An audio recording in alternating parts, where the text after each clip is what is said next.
Good morning, ladies and gentlemen. That band and Tanya are literally a hard act to follow. But I'm very honored to be here and to kick things off today for us here at ThoughtWorks. Every one of us here in this room, regardless of what country we come from, what company we work for, or what role you have, share one thing in common. We each have 168 hours in every week. For people like you, every one of those hours is an investable asset with a high opportunity cost. And therefore, I don't take it lightly that you have made a decision to share a considerable number of those hours this week with us here at ThoughtWorks. Being here is a demonstration of your curiosity, of your openness, of your willingness to learn, but it's also, as Tanya said, a vote of confidence in ThoughtWorks, for which we thank you. Our goal is that you will leave here after a couple of days with helpful learnings, valuable relationships, and answers to some of your toughest problems. In short, we see your success here over the next 2 days as our success. Now, before I became a board member, I spent a decade as an operator in financial services, working in four large major banks in Canada and the US. They were years that spanned before, during, and after the financial crisis. And for those of you in that industry, you will know that it was, as they would say, the best of times and the worst of times. My roles involve something similar to what each of you are endeavoring to do. They involve driving change, encouraging innovation, and leading transformation. Now, admittedly, large, complex banks are not exactly known as bastions of innovation. They are not exactly wired for speed or designed for agility. And I'm a physicist by training, so every day literally felt like an exercise in what happens when an unstoppable force, like digital disruption, meets an immovable object, like a large Swiss bank. But back then, I had a dream, one which many of you will recognize. I dreamed of a world where I would no longer be reliant on mainframes and batch processing. I dreamed that I no longer had legacy applications and where my infrastructure wasn't brittle and expensive and where going in for budget didn't remind me of what a gladiator felt like heading into the Colosseum. I dreamed of data that was structured and not siloed, centralized and not scattered to the four corners of our organization. Data that was available and accessible, not as hard to get your hands around as a friggin' Pokemon Go. I dreamed of vendors who were real partners and not people who just showed up in my office 6 months before renewal and then, to add insult to injury, proceeded to pitch the men on my team even though I was the one writing the check. I dreamed of contracts that were transparent and easily negotiated, not deal terms and discussions that make the Brexit negotiations look like a walk in the park.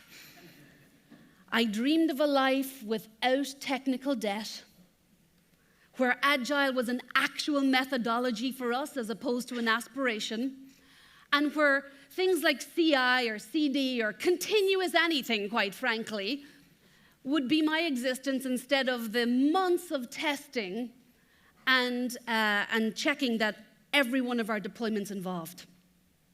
Every day, I had that dream.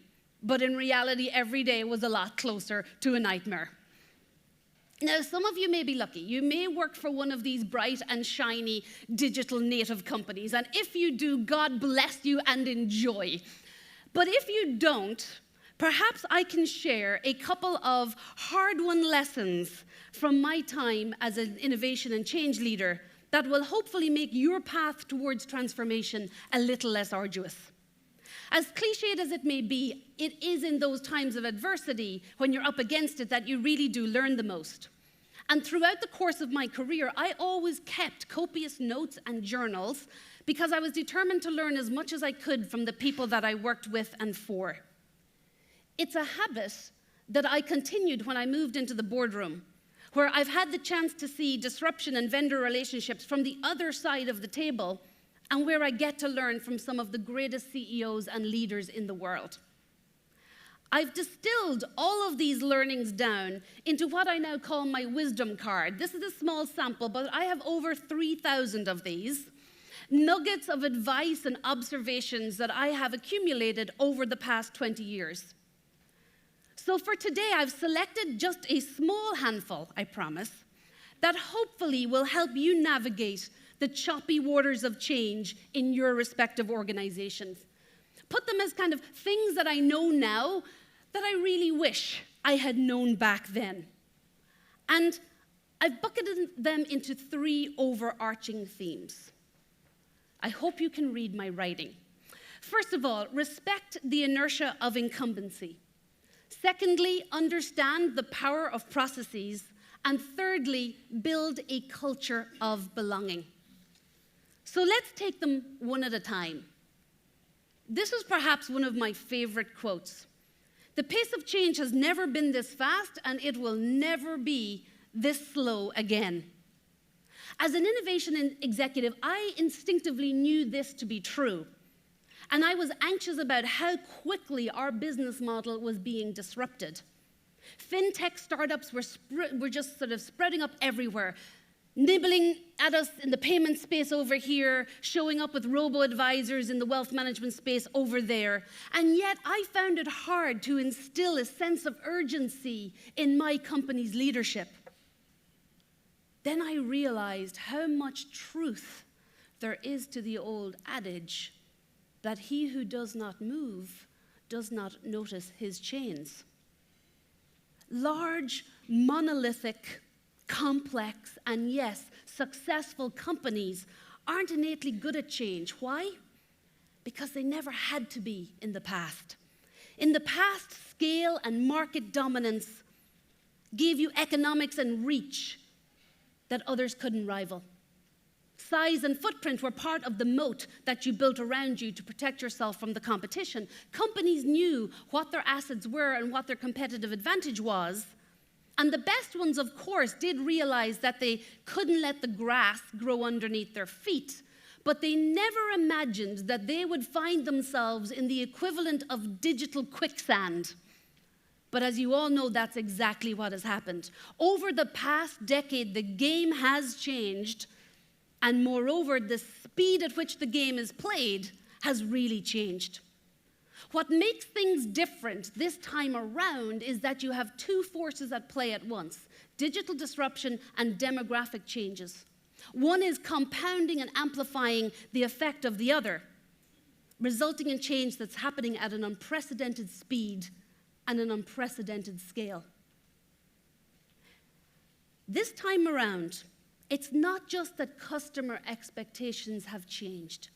It's that fundamental human expectations have been changed. Large companies are being forced to respond, and that's when they realize the inertia of their incumbency.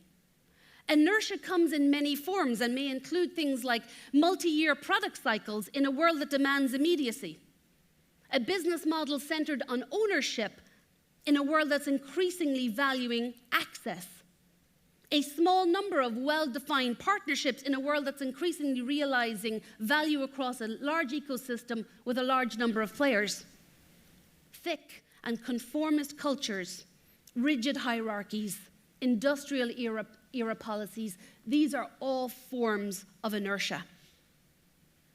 The inertia of incumbency is driven as much by sunk costs as it is by sunk decisions. And the first step in overcoming it, therefore, is having the humility to realize the dilemma that it presents. The incumbent's dilemma arises when the things that made you successful in the past not only won't help you succeed in the future, but may actually cause you to lose. It's when all of the things that you consider to be assets, like a strong hierarchical culture, are now anchors on the path to innovation. It's a bitter pill for a lot of organizations to swallow. But if they don't, they run the risk of going from good to gone instead of from good to great. As an operator, I realize that our struggle against disruptive startups wasn't that they had low barriers to entry, it was that we had really high barriers to exit. It was super hard to change the way things had always been done, especially when those products, those policies, those practices, those processes were what made you successful, really successful in the past. One of the most potent forms of inertia is mindset. After all, how you think determines what you'll do. I came to conclude that innovation is actually a mindset. It's not a job, it's not a department. And let me share just a little story about the day that this realization dawned on me. I was attending a digital advisory board meeting at a well-known Silicon Valley enterprise software company. And I happened to be sitting beside the head of IT at another well-known Silicon Valley startup. Let's call them a disruptor in the transportation space. You can figure it out, I'm pretty sure. Now, we got chatting, and he started telling me about the quest that he was on to become a fully digital company. He said, the thing I don't get is that we're a digital native, right? So we don't take cash payments, we don't have humans manning our call centers, and yet we still use paper.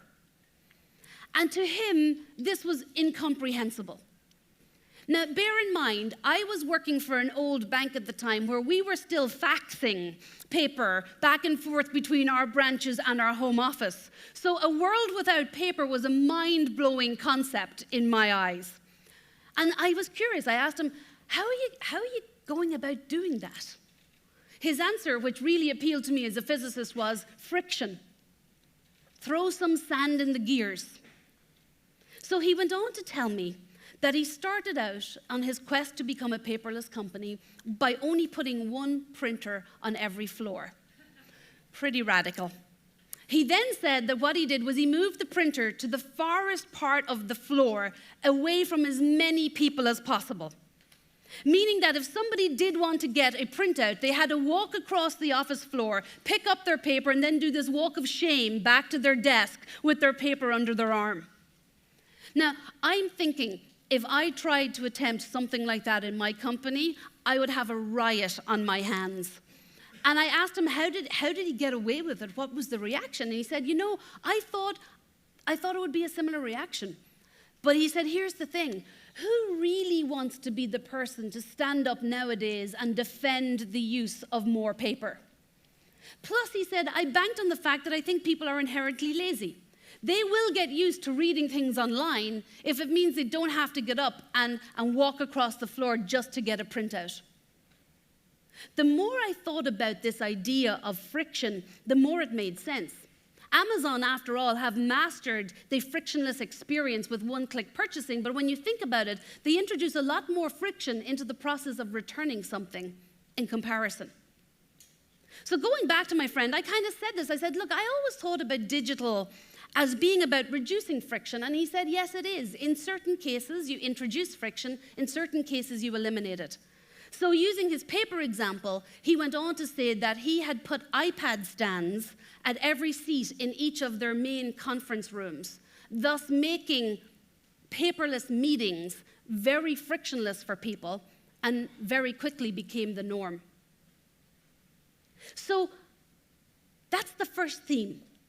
Understand the inertia of incumbency and then reframe your thinking to include friction as a design principle and an antidote to inertia on your path to digital. So, moving on to the second theme, which centers around processes. Often, as technology leaders, we can get a little too fixated on the technology piece of the puzzle. And whereas technology is, of course, complex and difficult, sometimes it turns out to be actually the more easier part of a digital transformation. In large organizations, processes build up like scar tissue, often around a place where someone has made a mistake, and therefore they are very hard to break. And the process piece of your digital transformation then becomes a more important part of your agenda.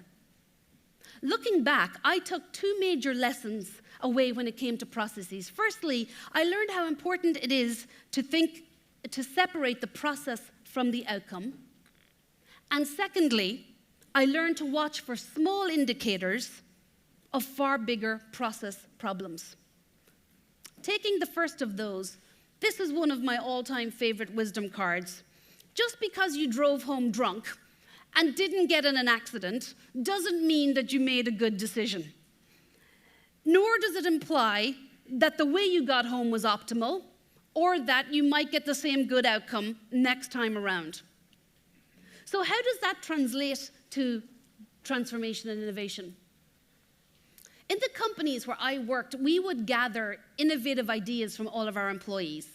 And as head of innovation, I was fixated on how many of them went into the top of the funnel versus how many of them came out the bottom end and ultimately went into production. But therein lay my mistake. Instead of focusing so much on the outcome, I would have been far better off examining each stage of the process, ensuring that we had the optimal conditions to deliver the highest likelihood of success in a repeatable and sustained fashion. Put another way, focus on the quality of your processes that you have in place for driving transformation, and less so on the outcomes, because they will take care of themselves if the processes are right. So think about it. What is your process for recruiting the team that's going to help you drive innovation? What is your process for funding projects? What is your process for assessing projects? What is your process for empowering teams on the front end? What is your process for selecting partners to connect and collaborate with? How often do you think about these processes as opposed to just the outcome you're trying to derive? And how consistent are these processes across all parts of your organization?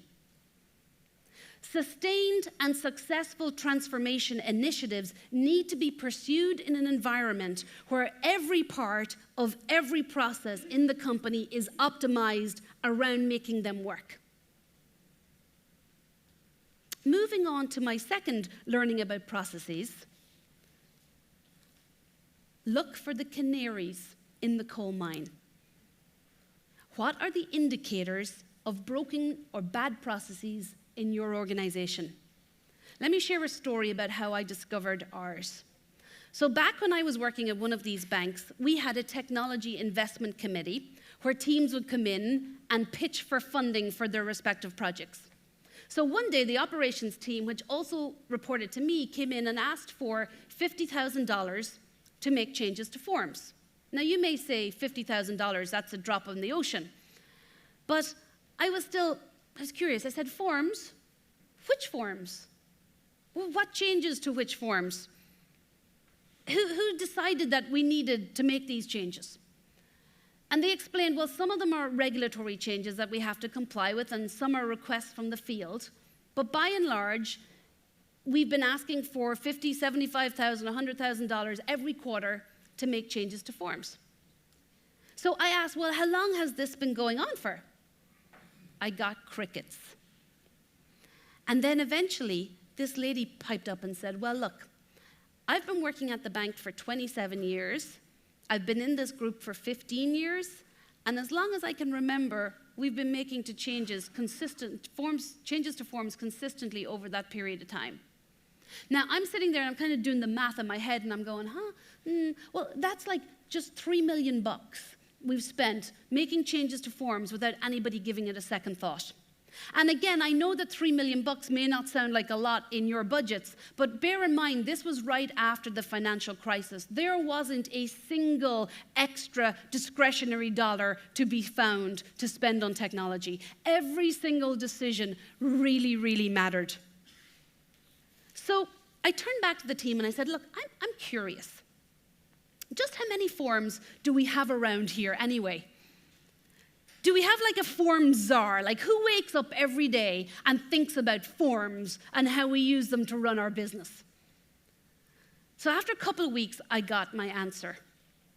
We had 1,275 forms in our business that we use on an ongoing basis. Now imagine that's 1,200 forms that were being filled out just to get things done. And to me, that seemed like an outrageously large number because I was thinking about a client service associate, we call them CSAs, in one of our branches.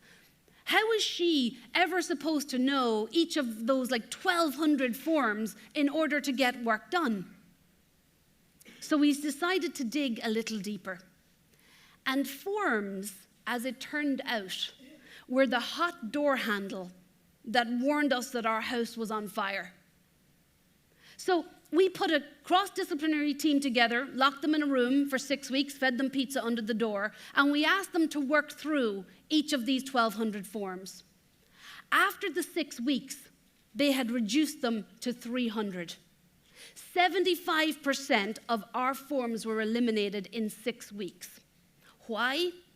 Because a lot of them were old versions of forms, things that should have never been out there in the first place.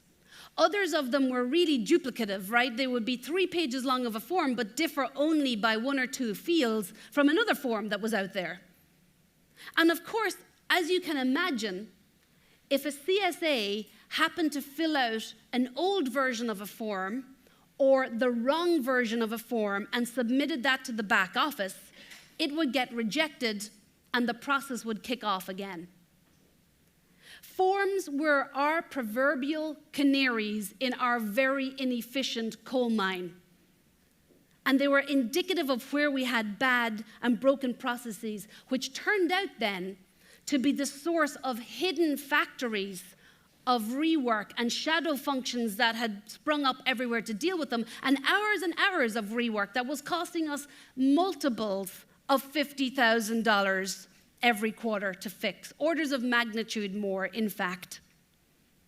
So we embarked on a second phase of the project where we looked at how we might digitize these processes and eliminate the need for the form in the first place if we could, or at a minimum automate some of the processes so that we could make life easier for the CSAs. So what we did was we put every form that we could into a digital workflow. Where we could, we pre-populated them with data to reduce the data entry time on the part of the CSA. And we introduced e-signatures to make things more convenient for them and for our clients. So the moral of the story here is that processes really matter. It also taught me that you don't necessarily have to launch this big top-down process re-engineering initiative in order to start tackling the problem. Instead, look for the canaries in your coal mine. And remember that at the end of the day, it's optimal processes that will ultimately lead you to optimal outcomes.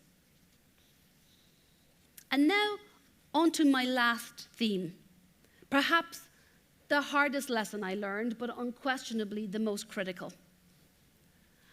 I know that nobody in this room this morning needs to be convinced of how important it is to have real cognitive diversity on your team. With the pace of change being what it is, organizations simply don't stand a chance in dealing with disruption if they do not have the range of skills and experiences and perspectives around the table. As a board director, my job is to protect the long-term interests of shareholders, and that is why I am such a vocal advocate for diversity and inclusion. You see, I don't see diversity as a nice thing to do. I don't even see it as the right thing to do.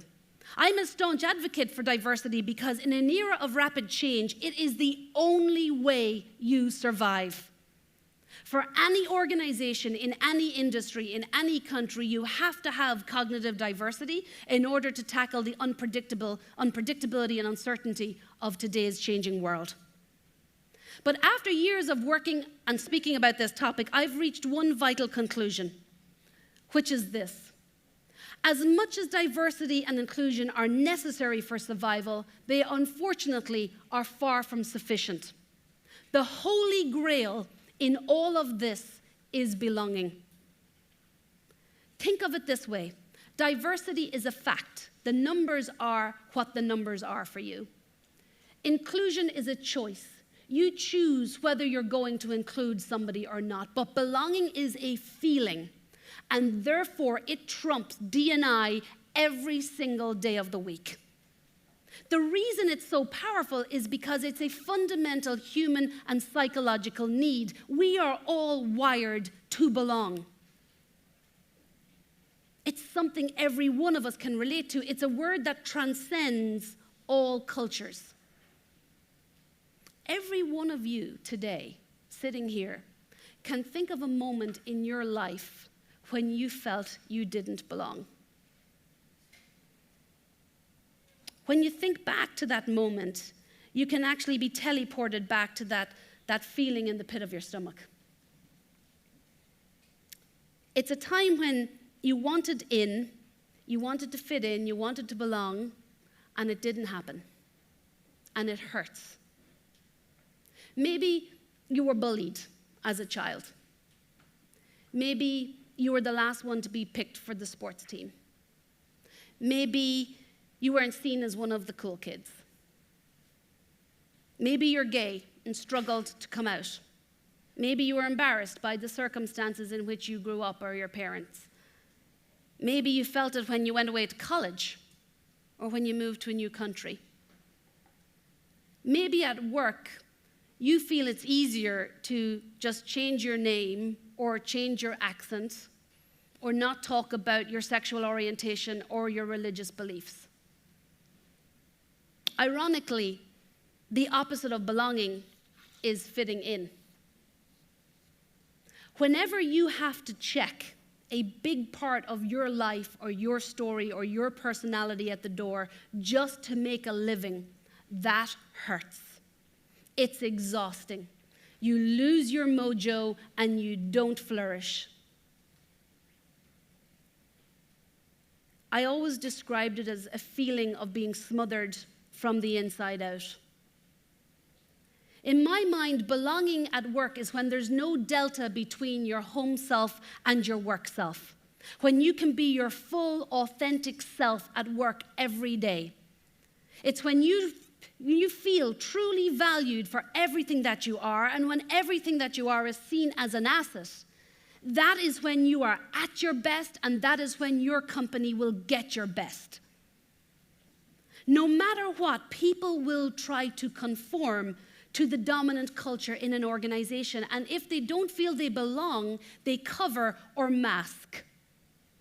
A study by Deloitte of 3,000 people found that 61% of us cover at work on at least one dimension. If you're gay or an ethnic minority, that percentage goes way higher.